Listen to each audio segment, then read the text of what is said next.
Hello, hello, and welcome to Connect In.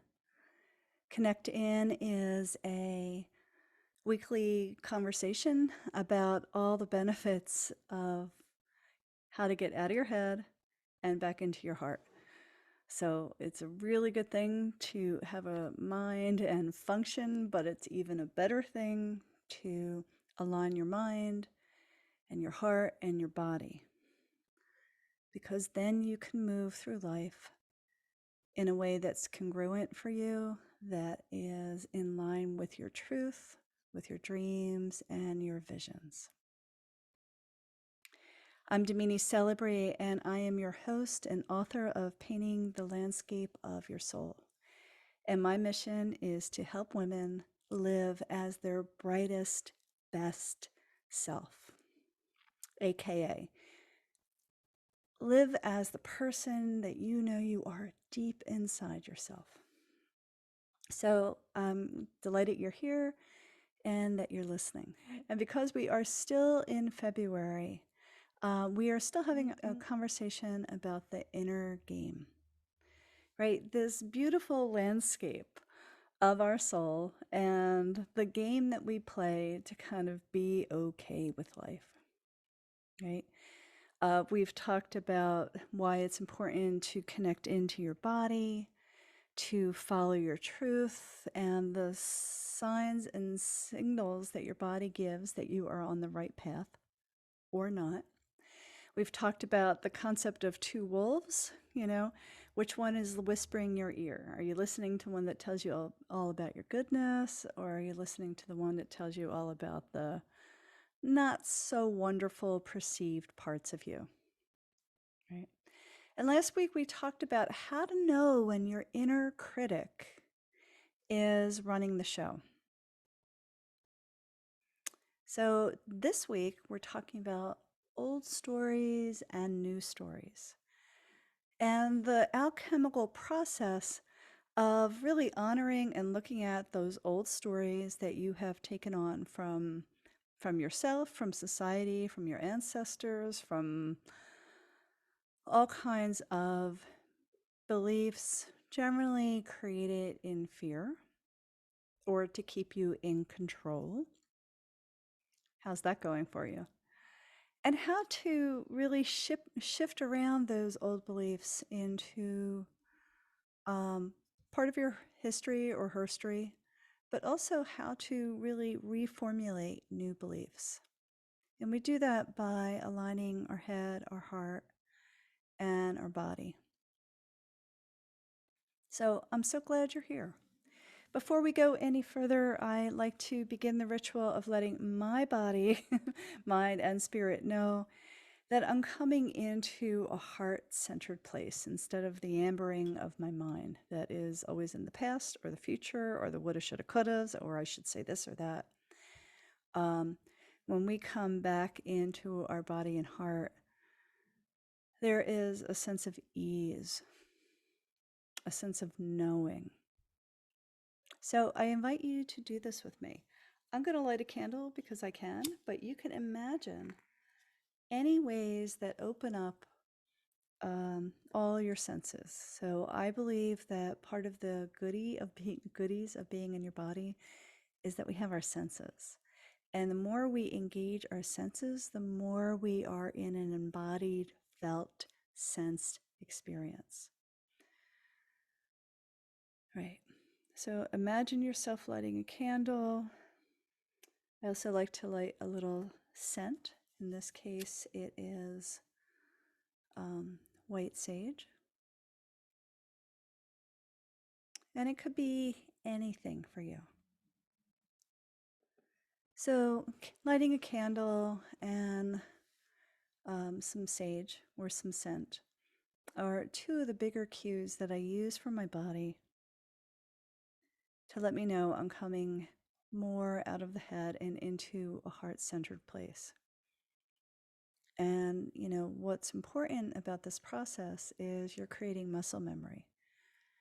And so the more you do this, or a practice, the more your body goes, oh yeah, we're going to this lovely juicy, relaxing place where I can access my inner resources. Right.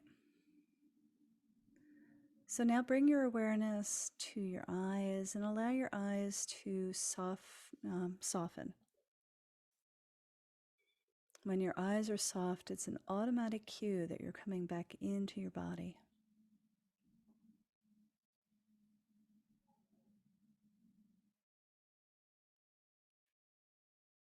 Now bring your awareness to your breath. Bring your breath all the way into your belly. Now bring your breath down your legs and into your feet. And wiggle your toes. Breath to belly to feet. Feel the weight of you on your chair, on your seat, or your feet on the ground. Get as far away from your head as possible.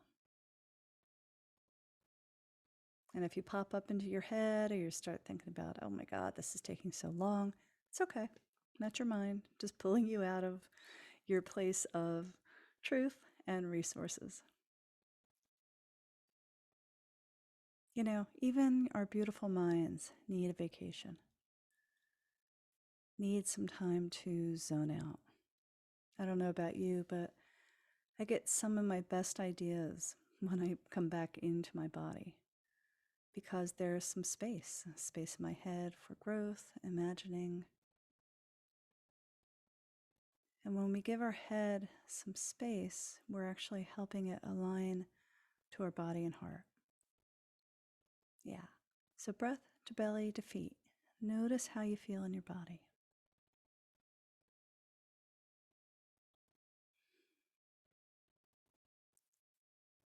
Beautiful. At any point when you feel yourself starting to rise, come up, come up, come up, come up, come up, breath to belly to feet, right? That's the quickest way to get anxiety in check, your in check, all of those things. So breath, belly, feet. It's the most important thing, mantra, if you want, that I can offer you. So let's reflect on the past month. Whether you have listened to the other connect-ins or not, just take a moment and reflect in. Reflect on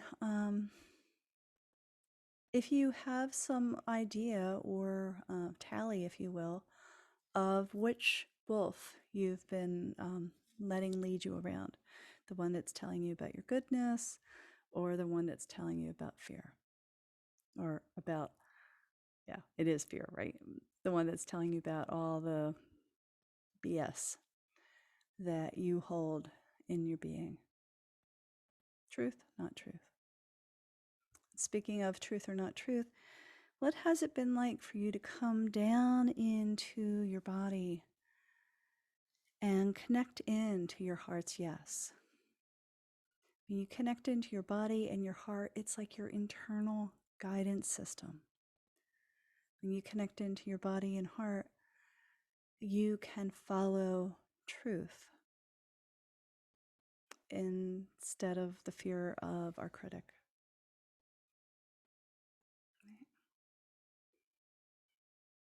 And then what about those signs and symbols that our inner critic has,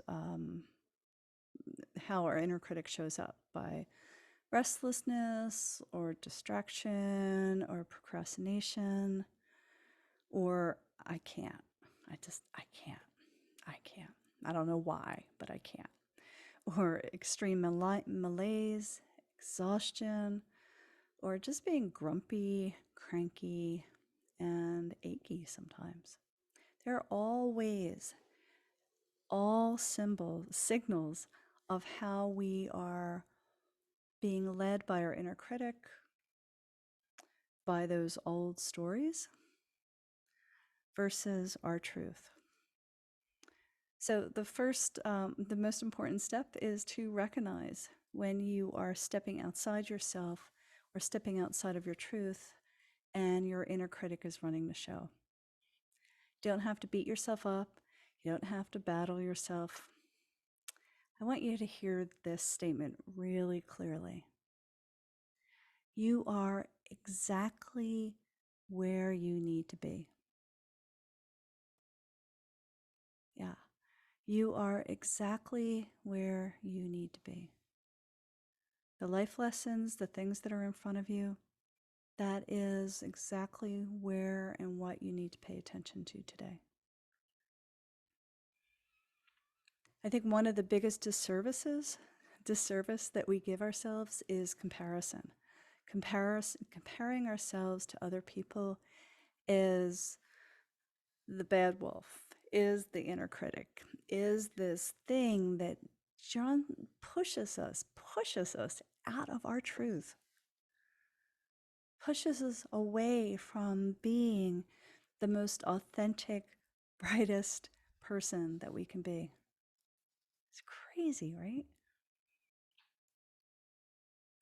So the first invitation is breath, belly, feet. Feel into that heart's yes. And you can look at a couple episodes ago to find the exercise for your heart's yes. And you know what, my loves? This is all really great work. And it's important that I believe it's important that we make a commitment for self-growth, for self-transformation. And over the past 2 years, we've had to do it on our own, or primarily on our own. We don't have that kind of community that we can lean into. And yeah, we have formed communities online, and thank goodness for those. And over the past 2 years, it's made me realize how essential doing work of self-exploration, of self-discovery, of self-transformation is so much easier and more powerful in community, right? And that is why, in particular, I run communities. I hold space for communities. I hold space for the Shine On community on Facebook, and then the Creative Alchemy program, that's a private membership program. So if you want to doing, right? That's a thing of the mind. If you want to be supported by women that are committed to self-evolution and transformation, if you want to have a sister to lean into and say, I'm having a day, my inner critic has been running the show, and somebody going, oh yeah, I know what that's like. If you just want to be held in a community so you can transform, I invite you to pop over to DaminiCelebrate.com and look under the community links, because it does take a village. It takes a village for us to become our brightest, best selves, to own, adore ourselves, to keep our inner critics in check. Yeah. So we have ways to know when there's truth or not truth in our body, right? And that's our heart's yes. Where is that? Oh yeah, that feels right, or that doesn't feel right, right? Exploring your heart's yes. So when your inner critic is yammering on, and sometimes your inner critic is so smart and manipulative, and sometimes you don't realize that you are being run by your inner critic until a couple days, hours, or weeks. And that's okay. That's part of the journey. Step one in the healing journey of your transformation is to recognize when you have fallen out of line with yourself, right? And again, go ahead and listen to the past podcasts and just check in with yourself. Where's my heart's yes? What stories am I believing? What wolf is leading to show? What are the signs that my inner critic is really kind of ruling my life? Right. But today I want to talk about a little bit, or touch into a little bit, these concepts of old stories and new stories. And I may have touched on some of these over the past month, but it's important to take a moment and again come into breath, belly, feet, grab a journal, and just do some free writing. Like, what are the stories that you heard growing up that are limiting? Okay. And so, some hints. A lot of them can be around what are those crazy little things? Children should be seen and not heard. You know, depending on your age, you're going to have different ones around this. Women should have long hair, um, shouldn't raise their voices. There's a lot of stories as women in particular, and men actually have a lot of stories about really having to be the caretakers and be the alpha and be the ones that have to take care of the family, even though they're exhausted, right? All these stories are set in place to keep communities in order. And sometimes they come from socials, sometimes they come from religious backgrounds. You know, you all have your own individual stories. And then there's stories from your ancestors, you know, things that come from your descendants, you know, depending on, like a lot of immigrants have a lot of different stories about how they should or shouldn't behave, act, etc. And so writing down the stories that are just present in your life without judging them. I mean, yeah, you're going to go, oh, God, that one's, oh, you know, but write them down. Give them some space, right? Part of why I use the embodied creative processes in this journey of transformation, and that's actually what creative alchemy is all about, is when you get into your head and start writing out these stories, there's one level of understanding. When you use the embodied creative processes, you actually have access to things you can't even name because your mind is like, oh no, we are not going there, right? So I'll tell you an old story. In there, I may have shared this with you in the past couple weeks, but a while ago, I was at a retreat and I was following my body and my heart. And I was in this particular exercise, I was working with paint. And I had gotten a very clear, what I would call heart's yes, to put my painting on the floor, dip my feet in paint, and just keep walking and walking and walking and walking around this painting, right?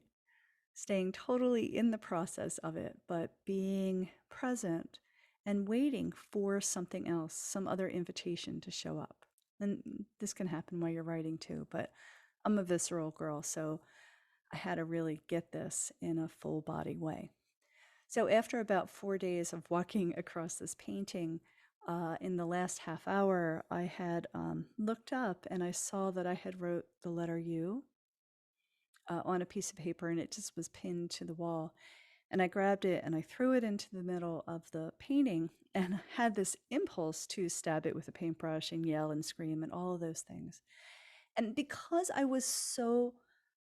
gave myself permission to follow all the emotions and all the feelings that were there and present. Like, you know, thank God I was in a loving, loving, loving community that would support me no matter what I was doing, right? Because if I was by myself, I would have walked away 3.5 days ago. So I was stabbing and stabbing and stabbing at this you, and I suddenly realized it was self-hatred. Like I work with intention a lot, and you probably have noticed that in other offerings that I talk about. And in fact, I just started a 1-year intention program that is called Aligning for Your Heart, and you can check that out on the website. But anyway, my intention was to really clear out what was holding me back from being my best self. Like, this was years ago, so I didn't have that kind of languaging.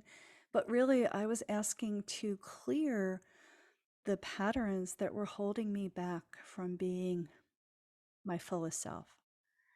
And here I was, circling around and finally facing self hatred. Now, if somebody would have said to me, List 5 things that you are holding back that are limiting you.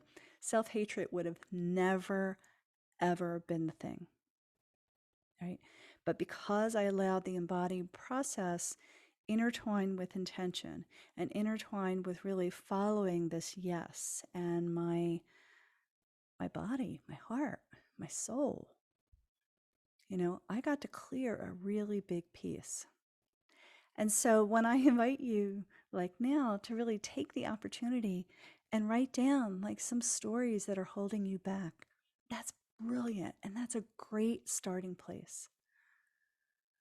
But maybe you keep holding that intention to kind of bring to light, if you will, some of these old stories that are limiting you, right?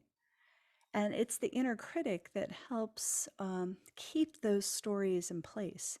And in fact, I think when our inner critic is really rearing its ugly head, it's because we are on a precipice of change, right? What's important is as we are transforming and growing and evolving into our fullest selves, that we don't tuck the parts of us away that we don't like. That just wastes a huge amount of energy. More importantly, say, aha, there you are, you old story, you old limiting belief, you bad wolf, whatever you want to call them. There you are again. Hey, okay, great. I'm recognizing that I am on a precipice of change, and you, my loving inner critic, are terrified. And that's okay. We can do this in a timing that's right. And here's the brilliance of, I think, using the body and the heart for transformation. I believe that our body holds the roadmap for our transformation and only brings us to precipices of change that we are able to process, right? So basically, when you are following your body and your heart to discover your soul's truth, you will not have your socks blown off. You won't have your mind blow up, right? You will have sometimes a pretty profound moment of self-discovery, but you'll be able to process it. When we go in with our mind and try to make things happen, that's sometimes when we short out. But when we follow our body and heart, we have what we need to process, understand, incorporate those things. So that's how you deal with old stories. Now, the new stories are trickier. And we do these all the time. We have resolutions, intentions, we use vision boards. Some people journal. Like, there's a lot of manifesting skills. And sidebar, if you want to learn more about visioning and manifesting, stay tuned because in March, right around equinox, March 21st, I'm going to do a 5-day mini retreat on using intention or using grounding, attention, manifestation, intention, attention to vision your life. Sorry, sidebar. But news stories, right? Using as much of your senses as possible when creating your news stories is really, really important. And that's why I think vision boards are great. Painting and drawing and moving, like use all of those things to kind of create a body, mind, spirit, muscle memory of your news story. So take a moment and just think about what would be a news story that you would like to work with intention, attention, and to manifest. Take the very first thing that comes into your body, heart, and write it down, or kind of just write it down in your head. Right? And then explore throughout the week. How would I visualize? How could I manifest that intention? So people that work with money do this a lot. You see sometimes people have like $1 million check, large, over their work desk. You know, people use intention and manifestation skills a lot, right? But in this case, we're looking at what is a new thought, a new part of you that you want to manifest into your life. So this week, I invite you to write it down, feel into where that dream is in your body, and allow that to have some movement. And you may want to dance this new um, this new thought, right? Maybe you want to sculpt it. Maybe you want to go through some magazines or scour the web, find images that resonate the energy of this new thought, of this new vision of yourself. And also pay attention when your inner critic's like, oh, yeah, that sucks. That looks awful. You can't move, blah, blah, blah. They're all ways your inner critic are keeping you from feeling into, from manifesting into this new thought, right? So there's two things that there's a lot of there's a lot of moving parts in your own manifestation. But I do invite you to join the Shining community and let this community support you in this process. And then recognize where your inner critic is holding you back. Where are those limiting stories that are holding you back? And then how can you vision a new story? I suggest you take one vision at a time, one dream at a time. Start with something small. Let the process kind of take hold.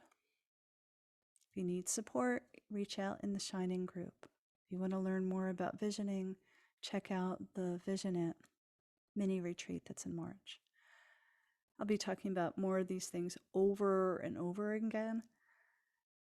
But for now, I invite you to really check out all the podcasts of the Inner Game, which was all of February, because there's a lot of juice there. There's a lot of juice. And then as we go into March, we're going to start talking about the body, our body as it holds the roadmap for our transformation. So you get some skills of working with knowing, recognizing our inner critic. And now we're going to move into the power of aligning your mind and your body. So thank you very much for listening. Any thoughts, feedbacks, comments? I am really open to those, and you can go ahead and comment those in whatever app you're listening to, or go ahead and email me at dominicelebri.com. And if this podcast is impactful for you, share it with a friend.